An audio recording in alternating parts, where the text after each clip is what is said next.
นะเจ้าของกรมการศาสนาเพิ่นได้แต่งขึ้นมาตั้งแต่ปี 2559 นะเจ้าทนายปอเห็นว่าท่วงทำนองและการฮ้องนะเจ้าเพราะดีแล้วก็เป็นประวัติของวิสาขบูชาก็เลยเอามาเปิดให้หมู่เฮาได้รับฟังนะเจ้าบุญใดกุศลใดนะเจ้าที่ได้ทำได้ปฏิบัติก็น้อมนำให้หมู่เฮาได้ปฏิบัติกันนะเจ้าเพื่อที่จะได้ขจัดปัดเป่าน้องโคทั้งหลายนะเจ้าโคที่บ่มีเขานะเจ้าโคที่บ่มี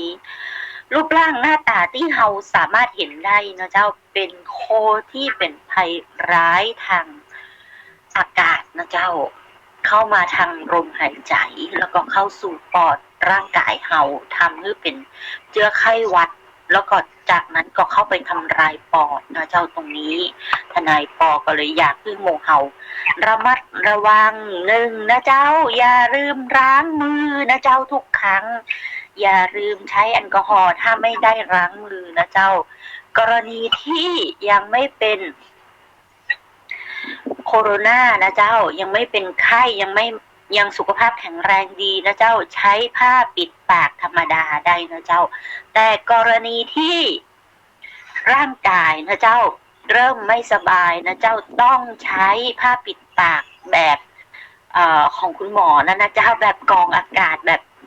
ตรงนั้นต้องระมัดระวังนะเจ้าวิสาขบูชาตรงเพื่อที่จะบ่ให้เชื้อในร่างกายไปเผยแพร่ผู้อื่นนะเจ้าตรงนั้นแล้วก็บ่ให้เชื้อจากภายนอกเข้าไปทำร้ายร่างกายนะเจ้า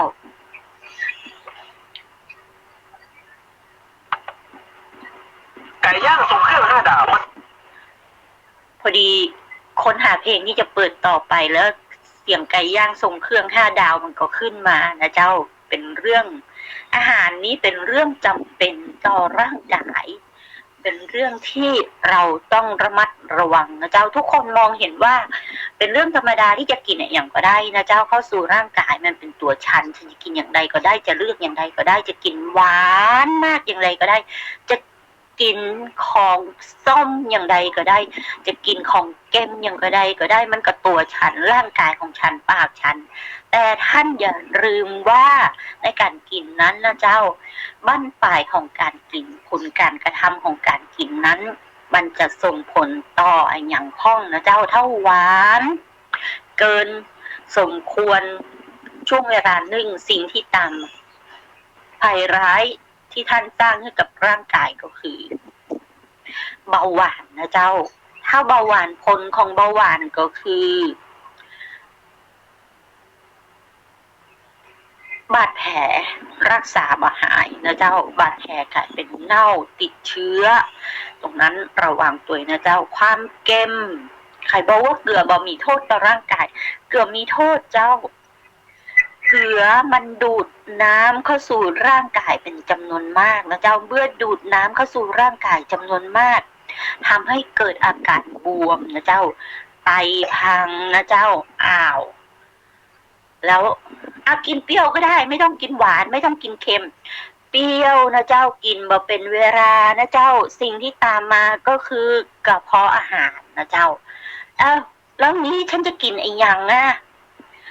มีแต่โรคร้ายเข้าสู่ร่างกายทั้งนั้นกินให้แต่พอดีกินให้แต่ระมัดระวังถ้าเป็นไปได้กินให้ตามรสธรรมชาติและอย่ากินให้ซ้ำเดิมนะเจ้าเปลี่ยนอาหารไปเรื่อยๆเปลี่ยนรสชาติไปเรื่อยๆถ้ากินซ้ำเดิมความซ้ำเดิมซ้ำซากของสิ่งที่เกิดขึ้นมันก็จะสะสมเข้าไปนะเจ้าเพราะฉะนั้นตรงนี้ทนายปออยากเชิญชวนหมู่เฮานะเจ้ากินให้เป็นนะเจ้าถ้ากินมาเป็นโทษภัยร้ายแรงเกิดร่างกายคุณก็ต้องวิ่งไปหากรรมกรชุดขาวนะเจ้าตรงนี้แล้ววางตัวบ่เป็นกรรมกรชุดขาวก็เหนื่อยอีกนะเจ้าเหนื่อยในเรื่องของภัยร้ายที่เข้าสู่ร่างกายเพราะฉะนั้นทนายปออยากเชิญชวนหมู่เฮานะเจ้าทุกอย่างต้องมีสตินะเจ้าการที่จะมีสติได้ก็ต้องปฏิบัตินะเจ้าปฏิบัติไม่ว่าจะสมถกรรมฐานนะเจ้าหรือวิปัสสนากรรมฐานนะเจ้า แรกสุดคือนึกถึงคุณของพระพุทธองค์คุณของพระธรรมคุณของพระสงฆ์แล้วรับศีลห้านะเจ้ารับศีลห้าแล้วก็ปฏิบัตินะเจ้าเจิญจวนนะเจ้าปฏิบัติบูชาในทุกที่มีที่คุณเลือกได้เลือกทำได้นะเจ้า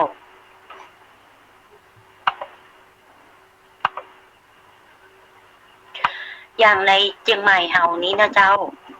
มีสำนักปฏิบัติธรรมอันดับหนึ่งนะเจ้าวัดพระธาตุสีจอมทองนะเจ้าเปิ้นฮับปฏิบัติธรรมแม่ชีเปิ้นก็จะดูแลเฮาพระภิกษุสงฆ์ก็จะคอยดูแลเฮานะเจ้าตรงนี้